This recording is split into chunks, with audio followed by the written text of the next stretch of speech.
firman Tuhan. Saya jemput bangkit diri. Kita mau buka hati kita untuk menerima sabda.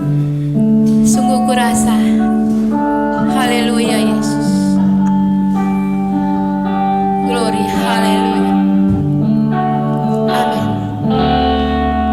Sungguh kurasa kekuatan-Mu ya Allah, di dalam diriku Kau nyatakan diri-Mu.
Bapa di sorga, dalam nama Tuhan Yesus Kristus, inilah yang menjadi kerinduan kami dalam kami menjalani percaya kami kepada Tuhan, agar Engkau selalu memimpin jalan hidup kami, memimpin langkah kami. Dan kebenaran firman Allah adalah dasar yang paling kuat, yang nantinya akan menuntun kehidupan kami, menerangi jalan hidup kami, selama kami hidup dalam dunia ini. Berfirmanlah bagi kami semua, karena kami sangat membutuhkan firman-Mu di dalam setiap keberadaan kami, menjadi kekuatan, memberikan iman, keyakinan, percaya yang sungguh kepada Tuhan. Dan urapi hamba-Mu, urapi kami semua, biar kebenaran firman Allah Engkau singkapkan bagi kami semua, dan kami dapat mengerti apa yang menjadi kehendak Tuhan dalam setiap kehidupan kami. Terima kasih banyak Tuhan, segala gangguan roh-roh jahat penguasa di udara kami tolak dalam nama Tuhan Yesus Kristus. Roh Kudus yang akan berkuasa di tengah-tengah kami, mendengarkan kebenaran firman Tuhan dan memberikan pengertian, memberikan hal-hal yang indah di dalam setiap kehidupan kami. Dengan penucapan syukur kami sambut kebenaran firman Tuhan di dalam nama Tuhan Yesus Kristus. Haleluya. Amin. Puji Tuhan. Salam sejahtera dalam kasih Tuhan Yesus Kristus yang adalah kepala gereja kita.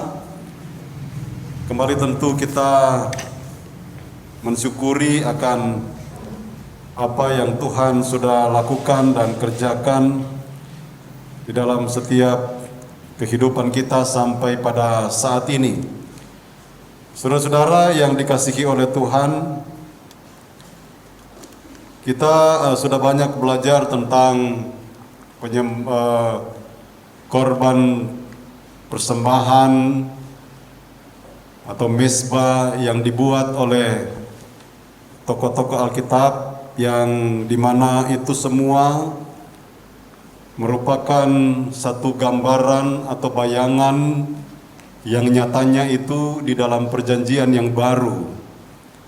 Dan tentu ini semua sudah kita pahami, kita sudah banyak mengerti tentu, sehingga dalam perjalanan hidup kita akan merasakan bahwa kalau kita melakukan itu semua dengan sungguh-sungguh, dengan segenap hati, maka di balik itu semua ada berkat yang Tuhan sediakan buat kehidupan kita. Dan kesempatan ini juga, saudara-saudara, kita akan berbicara tentang korban Paskah.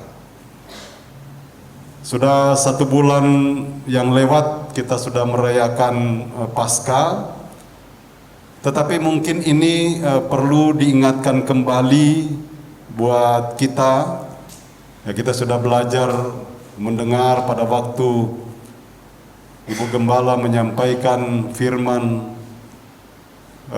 pada waktu hari Paskah itu, bagaimana kematian dan kebangkitan Yesus itu sangatlah penting untuk bisa kita teladani, dan kita bisa mengambil satu hikmah di sana bahwa kebangkitan Tuhan itu merupakan satu kebangkitan yang memberikan kemenangan buat kita sebagai orang-orang yang percaya kepada Tuhan.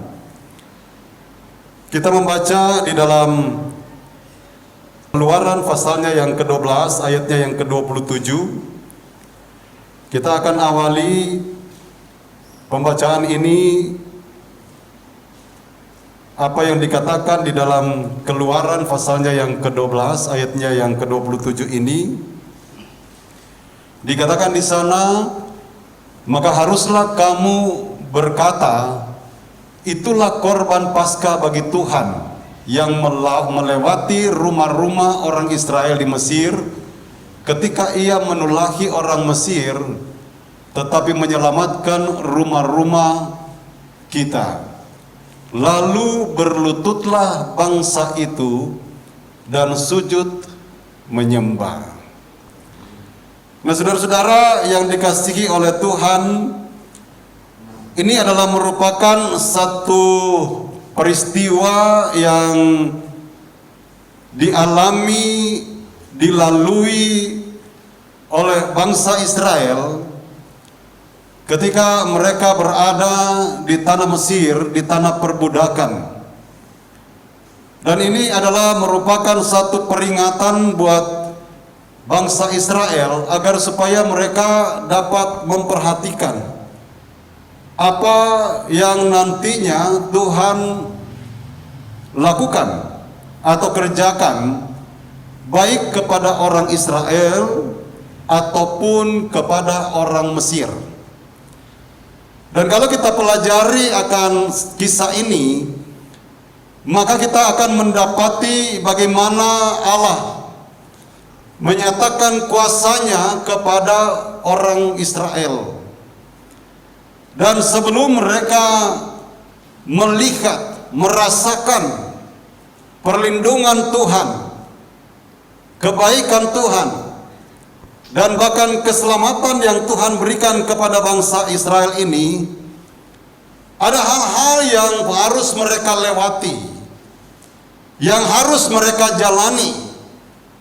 Dan ini adalah merupakan satu hal yang nantinya akan menjadi pembelajaran. Sebab ayat yang baru saja kita baca, ini adalah merupakan satu ayat di mana jawaban atau yang akan nanti diberikan oleh orang-orang tua kepada anak-anak kalau anak-anak itu nanti akan bertanya. Sebentar nanti kita akan baca ayat yang sebelumnya ya, sebelum ayat ini. Namun kita memperhatikan dulu saudara-saudara, awal bagaimana Allah ingin menyatakan kuasanya kepada bangsa Israel. Di dalam ayatnya yang kelima, sebenarnya ini mulai dari ayat yang pertama bahkan sampai ayat yang ke 28. Tetapi kita akan melihat saja beberapa ayat-ayat, kita ambil saja saudara-saudara di dalam satu perikop ini, ayat-ayat yang nanti kita akan mungkin dapat membahas bersama pada kesempatan ini.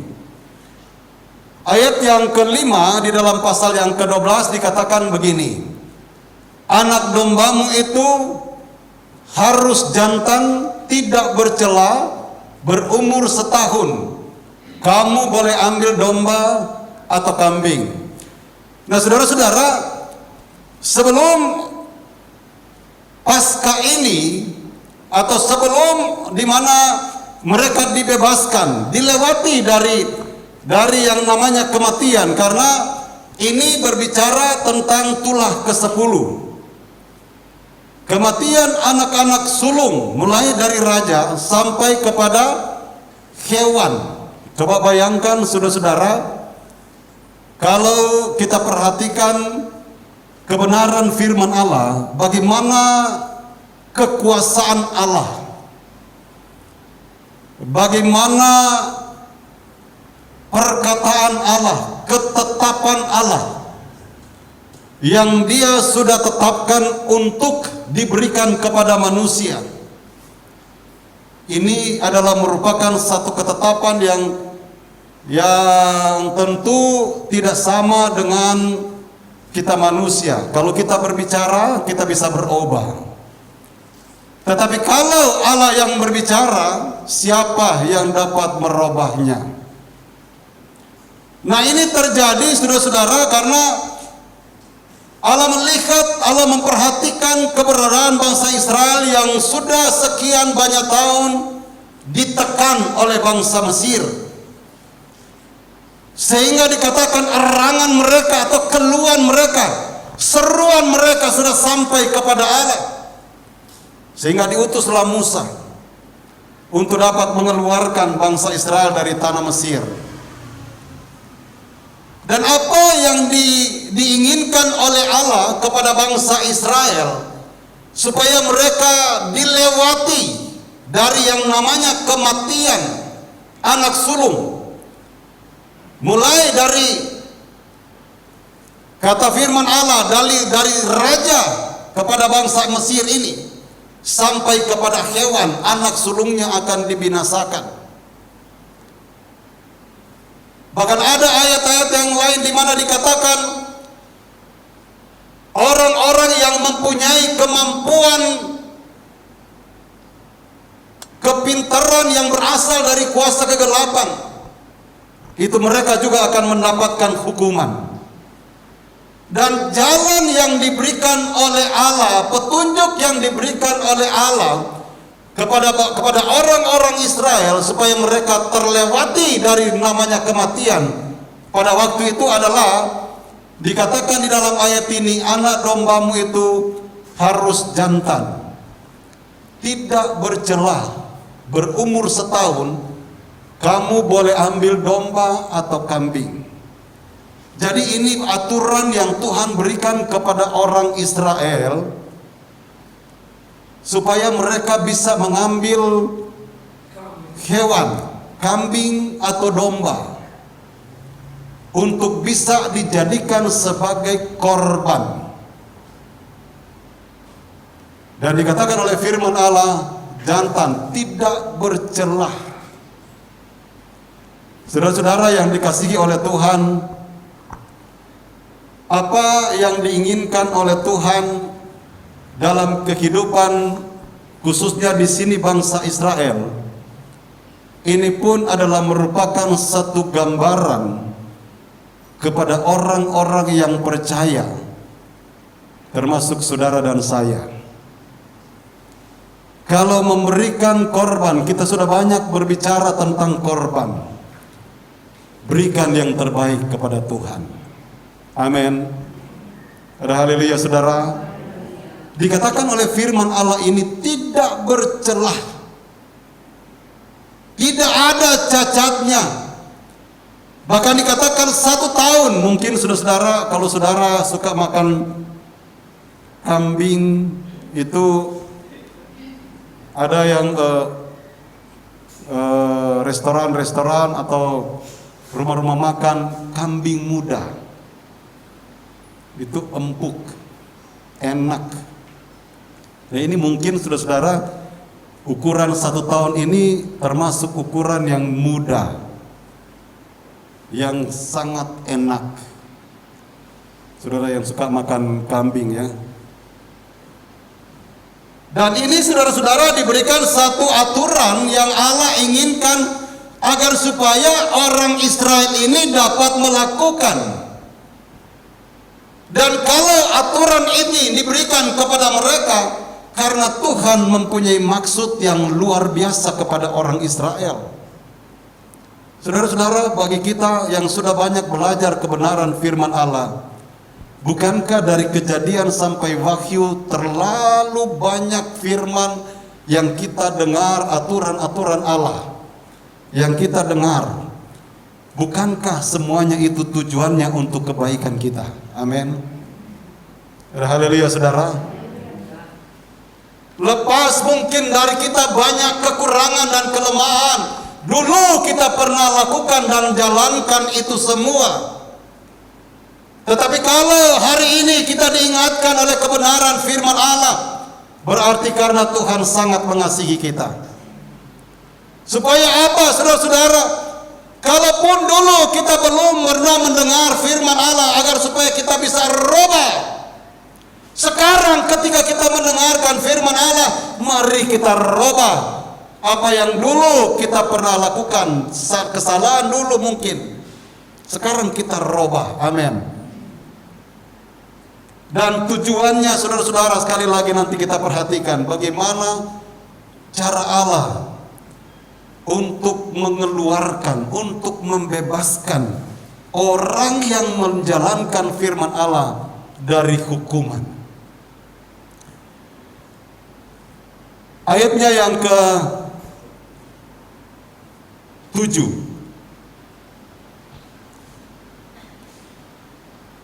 Kemudian dari darahnya haruslah diambil sedikit dan dibubuhkan pada kedua tiang pintu dan pada ambang atas, pada rumah-rumah di mana orang memakannya. Jadi aturan yang Tuhan berikan, saudara-saudara, kalau sudah menyembelih hewan, kambing atau domba untuk dikorbankan, menjadi korban kepada Tuhan, maka haruslah diambil darah. Dan darah itu dikatakan haruslah diambil sedikit dan dibubuhkan pada kedua tiang pintu dan pada ambang atas, pada rumah-rumah di mana orang memakannya. Jadi ini adalah merupakan satu tanda di mana Allah akan melewati, atau Allah akan membebaskan, atau Allah akan melepaskan dari hukuman yang begitu hebat itu. Salah satu contoh atau salah satu hal yang harus dilakukan oleh orang Israel adalah supaya mereka mengambil darah dan kemudian membubuhkan pada kedua tiang pintu. Tentu saudara-saudara, kalau berbicara dari hal ini, tiang pintu depan, kan kita juga ada banyak pintu. Ada pintu kamar, ada pintu kamar mandi, pintu macam-macam. Pintu depan diberikan tanda darah di sebelah kiri dan di sebelah kanan, sebelah kiri, dan kemudian di atas. Dan ayatnya yang ke-8, saudara-saudara, apa yang dikatakan oleh firman Allah di sana? Dagingnya harus dimakan mereka pada malam itu juga, yang dipanggang mereka harus makan dengan roti yang tidak beragi beserta sayur pahit. Nah, saudara-saudara, kalau kita berbicara tentang ragi, ada manfaat ragi. Saya baca di YouTube, saudara-saudara, ada manfaat ragi dan ada juga bahaya kalau mengkonsumsi ragi ini. Kalau saya pelajari di YouTube itu, bahayanya kayaknya banyakan kepada wanita hamil, asam lambung naik kalau banyak mengkonsumsi ragi ini, saudara-saudara. Itu saya ada di sini juga ada 15 bahaya dari mengkonsumsi ragi ini. Nah, saudara-saudara, ini dikatakan oleh firman Allah, jangan yang dipanggang mereka harus makan dengan roti yang tidak beragi. Karena ragi ini bisa membuat perut mulus, tidak enak, dan lain sebagainya. Itulah sebabnya dilarang pada waktu itu, saudara-saudara. Dan kalau berbicara tentang ragi, saudara-saudara, di dalam perjanjian yang baru, ini bukan hanya saja berbicara tentang ragi. Ragi itu kan bisa mengembangkan. Roti kalau dibuat, saudara-saudara, yang tadinya kecil berkembang menjadi besar. Itu ragi, saudara-saudara. Dan ragi di dalam perjanjian yang baru, saudara-saudara, itu bisa juga berbicara dari dosa yang bisa dikembangkan, yang bisa berkembang, yang bisa membuat orang lain terpengaruh, dan ini berbahaya kalau tidak dijaga. Di dalam Kejadian, di dalam Matius pasalnya yang ke-23, salah satu contoh yang akan nanti kita lihat di sana, bagaimana Yesus sendiri mengecam orang Farisi dan ahli Taurat. Dan apa yang dikatakan di dalam ayat ini, saudara-saudara? Di dalam ayat-ayat ini sebenarnya ada 7 kecaman yang Tuhan berikan kepada orang Farisi dan ahli Taurat, yang kemudian dikatakan ragi orang Farisi dan ahli Taurat. Yang dapat kita lihat di sini, saudara-saudara, di dalam ayatnya yang ke-23, Matius pasalnya yang ke-23 ayat yang ke-23. Dikatakan di sana, celakalah kamu hai ahli-ahli Taurat dan orang-orang Farisi, hai kamu orang-orang, apa dikatakan? Munafik. Sebab persepuluhan dari selasi, adas manis dan jintan kamu bayar. Ini semua berbicara kalau tidak salah benda-benda yang kecil ya. Jadi hal-hal yang kecil saja mereka ambil 1/10 dari situ. Tetapi yang terpenting dalam hukum Taurat kamu abaikan, yaitu apa, saudara? Keadilan dan belas kasihan dan kesetiaan. Yang satu harus dilakukan dan yang lain jangan diabaikan. Jadi kalau kita melakukan yang satu, semuanya harus dilakukan. Jangan kita pilih-pilih mana yang kita suka, itu saja yang dilakukan. Kan kita seperti itu, saudara ya. Apalagi kalau berbicara tentang berkorban. Nah, ini janganlah. Firman Allah katakan kalau kita melakukan yang satu seperti diajarkan oleh Yesus kepada mereka, apa dikatakan? Adas manis, selasi, dari selasi adas manis dan jintan kamu bayar. Tetapi yang terpenting yaitu keadilan. Mereka ternyata tidak adil, orang Farisi dan ahli Taurat ini. Apalagi belas kasihan, gak punya kasih. Dan kesetiaan, mereka gak setia ternyata, saudara-saudara. Dan firman Allah katakan, celaka kamu hai ahli-ahli Taurat dan orang-orang Farisi, hai kamu orang-orang munafik. Kalau kita membaca di dalam bagian yang lain, saudara-saudara, di sana diungkapkan kita harus berjaga terhadap ragi orang Farisi. Seperti misalnya contoh di dalam Matius pasalnya yang ke-16 ayatnya yang ke-11. Dikatakan di sana, bagaimana mungkin kamu tidak mengerti bahwa bukan roti yang maksudku, yang kumaksudkan. Aku berkata kepadamu, waspadalah terhadap ragi orang Farisi dan Saduki. Nah, ini bagian dari ragi orang Farisi. Kalau ngajar orang itu pintar, kalau nasihatin orang itu luar biasa. Tetapi sebenarnya mereka tidak melakukan apa yang mereka sampaikan. Itu ragi, saudara-saudara. Yang perlu kita pelajari bersama, jangan sampai itu terjadi, sebab itu adalah salah satu yang dilarang oleh Allah kepada bangsa Israel. Jangan engkau makan dengan ragi,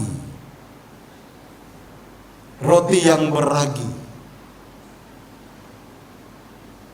karena sangat berbahaya. Kiranya ini menjadi membukakan hati kita untuk lebih lagi mengenal Tuhan kita. Amin, saudara. Ada haleluya, saudara. Sebab kalau seandainya kita hanya kan firman Allah katakan, kalau kita hanya mendengar tidak melakukan, kita digambarkan seperti apa? Digambarkan seperti kita baru saja lihat di kaca, setelah berbalik lupa bentuk muka kita bagaimana, lupa. Kan kita seperti itu ya, saudara ya. Nah, firman Allah ini kalau kita mendengar dan lalu kemudian kita melakukan, saudara-saudara, sekali lagi Tuhan menyediakan balasan di balik apa yang kita lakukan itu. Kita kembali kepada Keluaran pasalnya yang ke-12. Kita membaca ayatnya yang ke-11.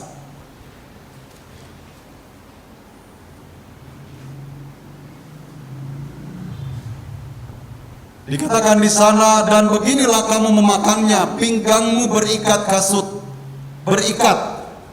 pada kakimu dan tongkat di tanganmu. Buru-burulah kamu memakannya, itulah Paskah bagi Tuhan. Jadi saudara-saudara, hal-hal yang kita dengarkan tadi itu adalah merupakan Paskah dari Tuhan, ibadah kepada Tuhan, korban yang dilakukan kepada Tuhan, penyembahan, persembahan yang dilakukan untuk Tuhan. Bukan semata-mata kelihatan untuk manusia. Sebenarnya saudara-saudara, bukankah engkau hadir pada saat ini? Engkau beribadah kepada Tuhan. Hatimu itu engkau berikan kepada Tuhan.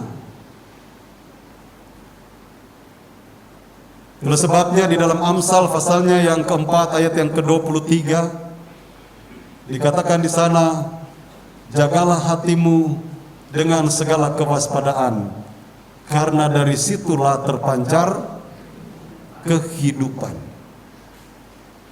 Menjaga hati. Saudara-saudara, bagaimana caranya menjaga hati? Dengan kebenaran firman Allah. Bangsa Israel mereka menjaga keselamatan mereka dengan apa? Dengan memberikan darah di ambang pintu dan di atas pintu mereka dilewati. Makanya Paskah itu mempunyai arti dilewati. Dilewati dari apa? Dilewati dari kematian. Dan kalau berbicara tentang kematian, saudara, kalau berbicara hal rohani, itu juga bisa berbicara dari kematian rohani. Kalau kita tidak menjalankan aturan firman Allah, kematian rohani itu akan terjadi. Dijauhkan Tuhan itu terjadi dalam hidup kita. Amin, saudara. Ayatnya yang ke-12 di dalam Keluaran pasalnya yang ke-12 tadi. Sebab pada malam ini aku akan menjalani tanah Mesir, dan semua anak sulung dari anak manusia sampai anak binatang akan kubunuh, dan kepada semua allah di Mesir akan kujatuhkan hukuman. Akulah Tuhan. Ya, ini yang saya singgung tadi.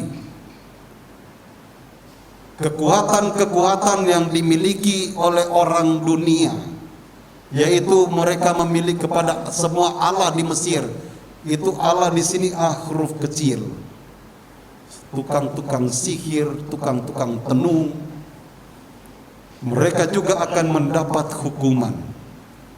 Dan firman Allah katakan mulai dari pada malam ini aku akan menjalani tanah Mesir, dan semua anak sulung dari anak manusia sampai anak binatang akan kubunuh, dan kepada semua allah di Mesir akan kujatuhkan hukuman. Akulah Tuhan. Kalau kita melihat di sini, kalau kita sepintas memperhatikan, seolah-olah Allah itu kok kejam banget ya, membunuh. Tetapi kalau kita perhatikan sejarah ini, sehingga munculnya peristiwa ini, itu sudah didahului dari kekerasan hati dari seorang raja, bahkan orang Mesir secara keseluruhan. mereka yang menganiaya orang Israel, mereka yang mempersulit orang Israel, mereka yang menekan orang Israel, memperbudak orang Israel. Nah, ini akibatnya. Kalau Tuhan membalas akan semuanya, mengerikan.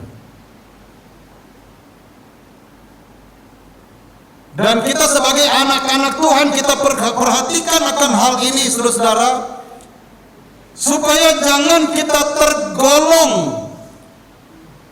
kepada perbuatan yang dilakukan oleh orang Mesir.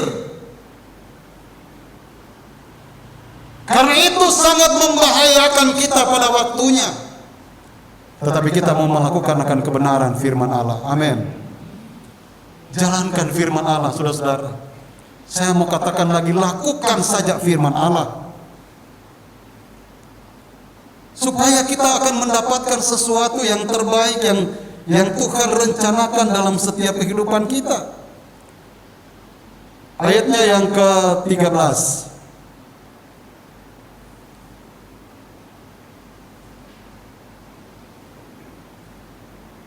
Dan darah itu menjadi tanda bagimu pada rumah-rumah di mana kamu tinggal. Apabila aku melihat darah itu, maka aku akan lewat daripada kamu. Jadi tidak akan ada tulah kemusnahan di tengah-tengah kamu apabila Allah menghukum tanah Mesir. Amin, saudara. Darah itu menjadi tanda. Dan apabila malaikat kematian itu datang, dia melihat tanda ini, maka dilewati. Maka sekali lagi, Paskah itu mempunyai arti dilewati. Kalau tidak ada tanda ini, saudara-saudara, maka akan terjadi kematian di dalam rumah itu. Anak sulung yang ada di dalam rumah itu akan meninggal. Puji Tuhan.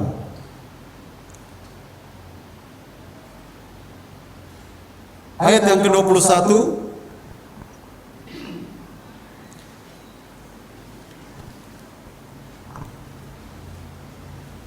Lalu Musa memanggil semua tua-tua Israel serta berkata kepada mereka, pergilah, ambillah kambing domba untuk kaummu dan sembelilah anak domba Paskah. Ayat 22. Kemudian kamu harus mengambil seikat hisop dan mencelupkannya dalam darah yang ada dalam sebuah pasu. Dan darah itu kamu harus sapukan pada ambang atas dan pada kedua tiang pintu. Seorang pun dari kamu tidak boleh keluar pintu rumahnya sampai pagi. Ayat 23. Dan Tuhan akan menjalani Mesir untuk menulahinya. Apabila ia melihat darah pada ambang atas dan pada kedua tiang pintu itu, maka Tuhan akan melewati pintu itu dan tidak membiarkan pemusnah masuk ke dalam rumahmu untuk menulahi. 24. Kamu harus memegang ini sebagai ketetapan sampai selama-lamanya bagimu dan bagi anak-anakmu.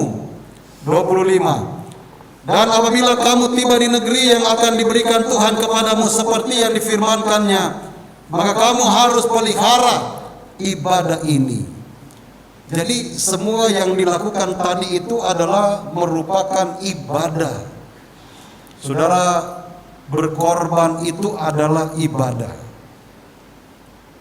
Ada darah di ambang pintu itu adalah ibadah. Ayat yang ke-27 yang kita sudah baca tadi, maka haruslah kamu berkata, ayat yang ke-26 dulu, maaf. Dan apabila anak-anakmu berkata kepadamu, apakah artinya ibadahmu ini? Ayat 27. Maka haruslah kamu berkata, itulah korban Paskah bagi Tuhan yang melewati rumah-rumah orang Israel di Mesir ketika ia menulahi orang Mesir. tetapi menyelamatkan rumah-rumah kita. Lalu berlututlah bangsa itu dan sujud menyembah. Ayat 28, pergilah orang Israel lalu berbuat demikian seperti yang diperintahkan Tuhan pada Musa dan Harun, demikianlah diperbuat mereka. Amin, saudara. Harus dilakukan apa yang difirmankan melalui Musa dan Harun. Mereka harus lakukan seperti yang difirmankan oleh Tuhan.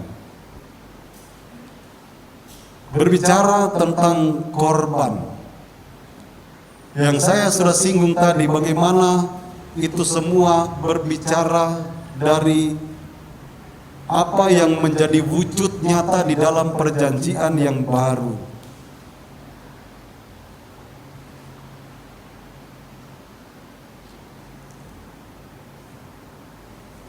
Ibrani pasalnya yang ke-9 ayat yang ke-28.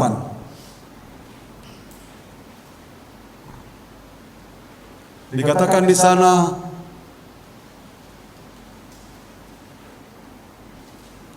Ibrani 9 ayat 28. Demikian pula Kristus hanya satu kali saja mengorbankan dirinya untuk menanggung dosa banyak orang. Sesudah itu ia akan menyatakan dirinya sekali lagi tanpa menanggung dosa untuk menganugerahkan keselamatan kepada mereka yang menantikan dia. Hanya satu kali. Kalau dulu saudara-saudara, kemudian ini menjadi peraturan di dalam perjanjian yang lama, 1 kali 1 tahun imam besar masuk di ruang Maha Kudus untuk mempersembahkan korban dan memercikkan darah di atas tempat yang kudus, yang suci, merupakan satu tanda supaya Tuhan mendengar dan mengampuni dosa-dosa umat Israel.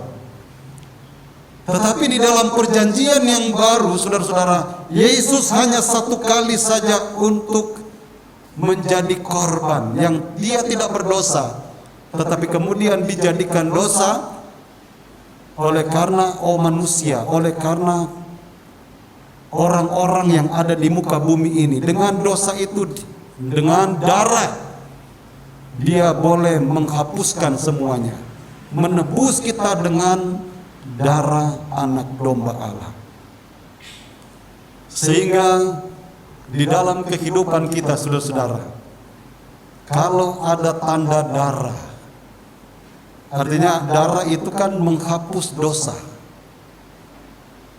Kalau ada tanda darah di dalam kehidupan kita, itu berarti ada Yesus di dalam hidup kita.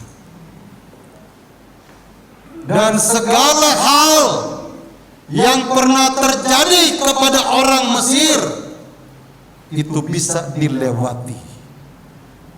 Teristimewa, saudara-saudara, saya mau katakan lagi, teristimewa. Jangan sampai kematian rohani itu terjadi dalam kehidupan kita. Apa yang membuat kematian rohani? Karena kita tidak melakukan akan kebenaran firman Allah. Apa yang sudah diajarkan oleh Allah melalui tokoh-tokoh di dalam Alkitab, nabi-nabi, rasul-rasul, bukankah itu juga menjadi contoh buat kehidupan kita zaman sekarang ini, untuk perlu kita jalankan dan kita lakukan? Dasar kebenaran firman Allah ini sangat sempurna untuk bisa kita lakukan. Dan kalau kita melakukan akan semuanya ini, hal-hal yang merugikan kehidupan kita itu akan dilewati. Kenapa? Ada tanda darah di dalam kehidupan kita. Ada tanda darah Yesus mengalir dalam kehidupan kita. Itulah sebabnya, saudara-saudara, ketika kita mengadakan perjamuan Tuhan, kembali hal-hal itu diingatkan. Dan darah itu sangat mahal. Yesus yang tidak berdosa dijadikan dosa. Yesus yang suci bagaikan anak domba. Yesus yang tidak bercelah dijadikan bercelah karena dosa-dosa kita. Dan mari kita mau belajar untuk mentaati kebenaran firman Allah, melakukan akan kebenaran firman Allah. Saudara-saudara, kalau kita melihat zaman sekarang ini, ada begitu banyak pengajaran-pengajaran yang muncul, dan nanti akan lebih banyak lagi mungkin yang akan muncul. Kita harus tetap berpegang kepada kebenaran firman Allah dan yakinkan diri kita ini untuk tetap berpegang kepada firman itu sehingga tidak tergoyahkan. Kita harus beriman kepada Tuhan, sebab bukan tidak mungkin sekarang kita berada di dalam iman yang kuat, tetapi ujian, tantangan yang akan datang besok-besok itu akan mempengaruhi kita. Dan kalau iman kita tidak kuat, daging ini cenderung kepada hal-hal daging, dan kita akan terpengaruh.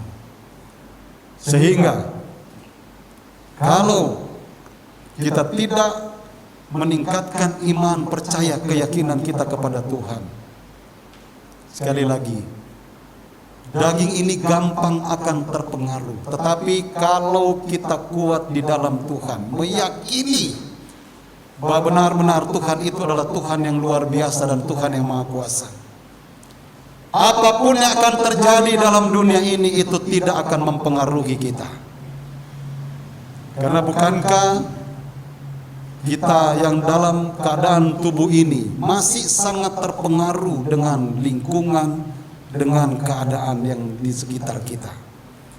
Dan kecenderungan daging ini selalu mengarah kepada apa yang baik, apa yang enak.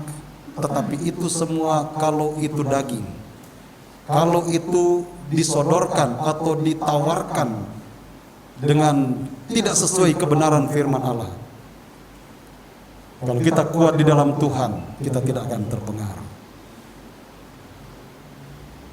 Tetapi kalau kita tidak kuat, kita akan gampang terpengaruh. Tuhan kiranya menolong kita semua dan memberikan kekuatan serta pengertian, pemahaman untuk kita bisa menjalani hidup ini sesuai dengan kehendak Tuhan. Mari kita bangkit berdiri.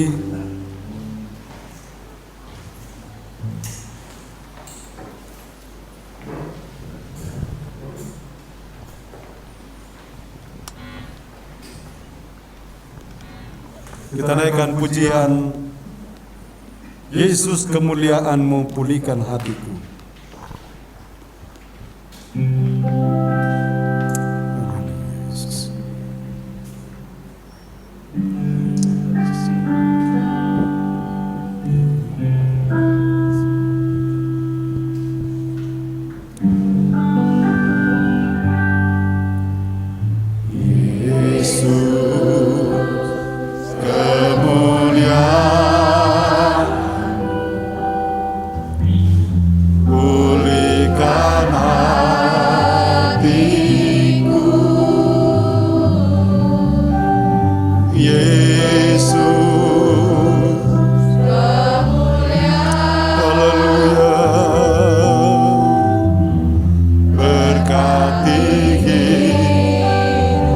Yesus kemuliaan-Mu, saya serahkan kepada Ibu Gembala.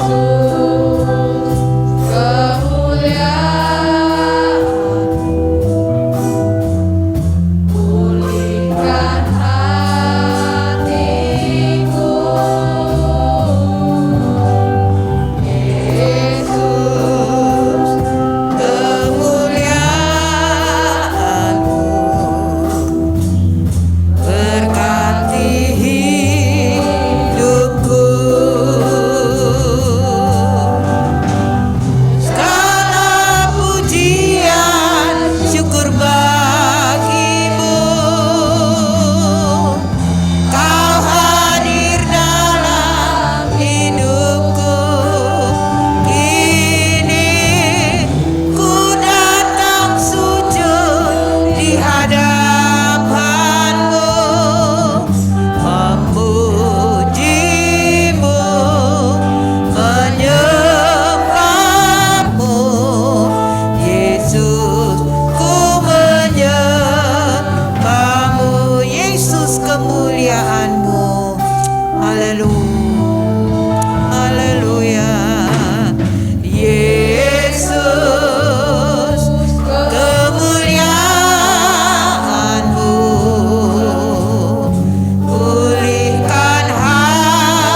sudah kita semua mendengarkan firman Tuhan. Kita melihat bersama-sama aturan-aturan yang Tuhan Allah lakukan terhadap bangsa Israel untuk keselamatan seluruh keluarga. Saudara-saudara, kita minta supaya Tuhan penuhkan kita semua dengan kuasa Roh Kudus. Sebab untuk melakukan kebenaran firman Allah bukan hal yang mudah. Kita perlu ditopang, kita perlu dimampukan oleh pekerjaan kuasa Roh Kudus. Mempertahankan keselamatan bukan hal yang mudah. Mempertahankan perkara-perkara rohani bukan hal yang mudah. Kekristenan kita harus bertumbuh dan bertambah. Kita harus menjadi anak-anak Tuhan yang kuat di hari-hari ini. Kita harus menjadi anak-anak Tuhan yang tangguh di hari-hari ini. Sebab hari-hari ini adalah hari-hari yang sukar. Hari-hari yang penuh dengan kesulitan. Hari-hari yang penuh dengan tekanan. Tetapi kita melihat bersama Tuhan punya cara untuk menyelamatkan saudara dan saya. Tuhan selalu punya banyak cara karena Dia adalah Tuhan. Tuhan selalu punya banyak jalan karena Dia adalah Tuhan. Satu hal yang harus kita lakukan adalah melakukan firman-Nya dalam hidup kita. Biar kuasa Roh Kudus akan selalu memampukan saudara dan saya untuk melakukan semua itu, agar maut melewati seluruh keluarga, kematian rohani melewati seluruh keluarga kita, dan kita menjadi kuat di dalam Tuhan. Saudara-saudara, Tuhan sangat mencintai saudara dan saya. Dia selalu mengingatkan kita dari kebenaran-Nya untuk berhati-hati dalam hidup kita, untuk selalu memperhatikan kehidupan rohani kita. Apabila Dia datang, kita sudah kuat, kita sudah bertumbuh, bahkan sempurna seperti kehendak-Nya, maka kita akan bersama-sama dengan Tuhan. Saudara-saudara yang dikasihi Tuhan, kita datang kepada Tuhan dan minta supaya Tuhan penuhkan kita dengan kuasa Roh Kudus. Satu-satunya kekuatan saudara dan saya, satu-satunya kemampuan saudara dan saya adalah Roh Kudus, sehingga kebenaran itu dapat kita lakukan dalam hidup kita. Kita datang kepada Tuhan, kita muliakan Dia, kita tinggikan Dia, kita agungkan Dia, dan kiranya Roh Kudus akan memenuhi kehidupan saudara dan saya. Segala pujian syukur bagimu, Kau hadir dalam hidupku. Kini ku datang sujud di hadapanmu, memujimu, menyembahmu, Yesus.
Haleluya, haleluya.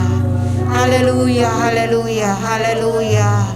Segala puji dan hormat, segala kemuliaan hanya bagi Engkau Tuhan. Allah yang baik, Allah yang ajaib, Allah yang luar biasa. Haleluya. Allah yang hidup bagi jiwa kami di dalam Yesus Kristus Tuhan kami. Terpuji-pujilah Engkau. Haleluya. Glory, glory, glory. Haleluya. Kami sembahmu. Haleluya.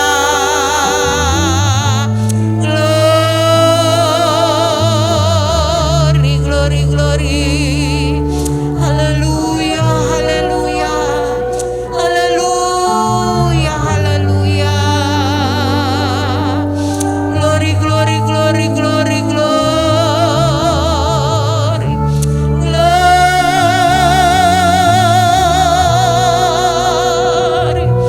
Glory, glory, glory, glory. Haleluya. Terima kasih Tuhan. Engkau baik, Engkau baik, Engkau baik. Engkau baik Tuhan. Engkau mengerti keadaan kami masing-masing. Engkau mau supaya kami tetap ada di dalam keselamatan-Mu. Engkau mau supaya kami tetap hidup di dalam kebenaran.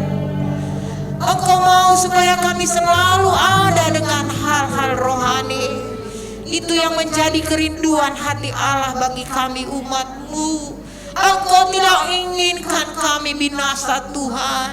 Engkau selalu mengingatkan kami dengan firman-Mu untuk selalu kembali mengoreksi hidup rohani kami.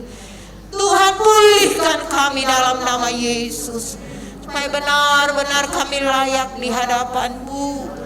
Penuhkan kami dengan kuasa Roh Kudus-Mu, supaya benar-benar kami dapat hidup dan melakukan kebenaran-Mu, belajar taat akan hukum-hukum-Mu, dan melakukan itu di dalam hidup kami. Maka keselamatan menjadi bahagian kami dan keluarga-keluarga kami.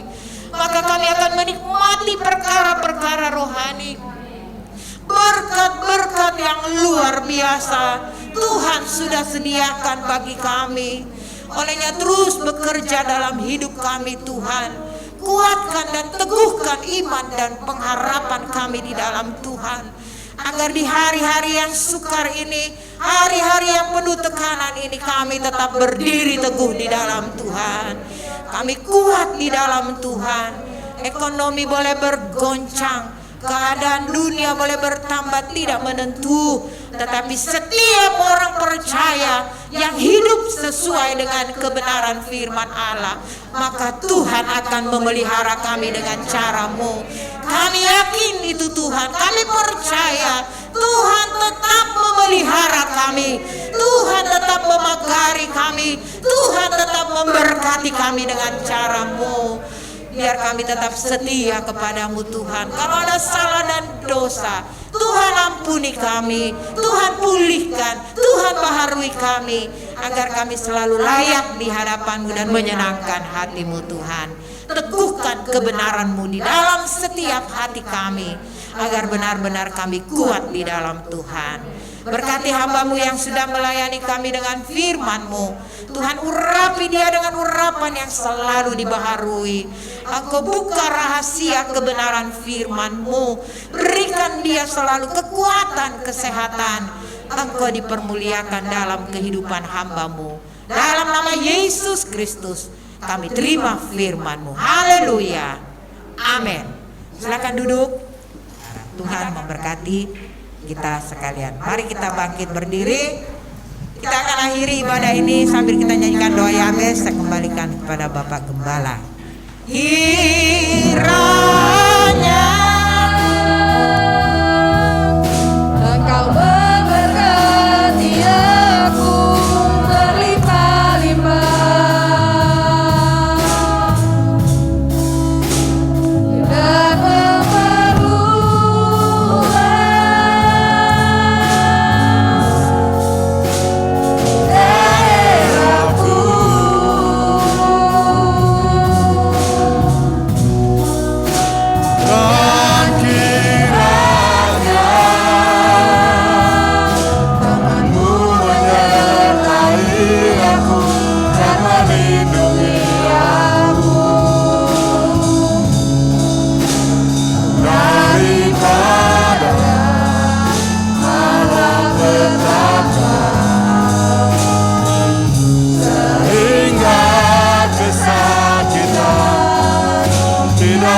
kemuliaan, hormat, dan syukur kami naikkan kepada Tuhan. Bapa, terima kasih buat penyertaan-Mu dalam ibadah kami pada saat ini. Kami percaya bahwa semua kami yang hadir sudah ditolong Tuhan, sudah dilawat Tuhan, dan sudah diberkati oleh Tuhan. Bahkan setiap hamba-hamba-Mu, anak-anak-Mu yang sudah melayani, semuanya diberkati oleh Tuhan. Memberkati semua korban sembahan yang diberikan dalam bentuk apapun, dalam nama Tuhan Yesus Kristus semuanya diberkati oleh Tuhan. Menyerahkan lagi ke dalam tangan Tuhan buat semua aktivitas kami. Tuhan tolong kami, Tuhan lindungi kami, berkati kami, tutup bungkus dengan kuasa darah Yesus. Biar keberadaan kami serahkan semuanya ke dalam tangan Tuhan. Apapun yang kami lakukan, Engkau pasti menyertai dan memberkatinya. Kami juga tetap berdoa buat saudara-saudara kami, buat keluarga, buat jemaat yang tidak bersama dengan kami. Bapa, kalau mereka dalam keadaan sakit, lawati mereka, jamah dalam nama Tuhan Yesus Kristus. Biar mereka boleh mengalami pertolongan Tuhan pada saat ini. Bangsa, negara, pemerintahan Indonesia, kiranya Tuhan juga menolong, memulihkan, menyelamatkan bangsa kami ini. Pemerintah diberikan hikmat kebijaksanaan agar mereka dapat menjalankan tugas mereka dengan sebaik-baiknya demi kepentingan semua masyarakat yang ada di negara dan bangsa ini. Kami juga tetap berdoa, kami mempunyai keyakinan bahwa virus corona Engkau sementara menghentikan, mematikan, memusnahkan dalam nama Tuhan Yesus Kristus. Dan kami semua dilindungi, dipagari oleh kuasa Tuhan, sehingga kami terhindar dari virus corona dan varian-variannya, bahkan sakit penyakit apapun. Terima kasih Bapa, sebentar kembali kami akan pulang. Sertai dalam perjalanan kami, jauhkan, hindarkan dari hal-hal yang tidak diinginkan, tibakan dengan tidak suatu kurang apa-apa. Terima kasih Bapa. Dan pada akhirnya jemaat yang dikasihi Tuhan, pulanglah dengan berkat daripada Allah Bapa, cinta kasih dari Tuhan Yesus Kristus sebagai Allah Anak, persekutuan Allah Roh Kudus menyertai kita sekalian, menuntun, menghibur, menguatkan, bahkan meneguhkan iman, percaya, keyakinan kita, mulai pada saat ini sampai selama-lamanya. Tuhan Yesus datang kembali pada kali yang kedua. Dengan pengucapan syukur, kami akan pulang dengan berkat-berkat dari Allah Bapa. Dan kami akan akhiri ibadah kami pada saat ini. Kami alaskan hanya di dalam nama Tuhan Yesus Kristus. Haleluya. Dan kita semua berkata, amin. Tuhan memberkati kita semua. Haleluya.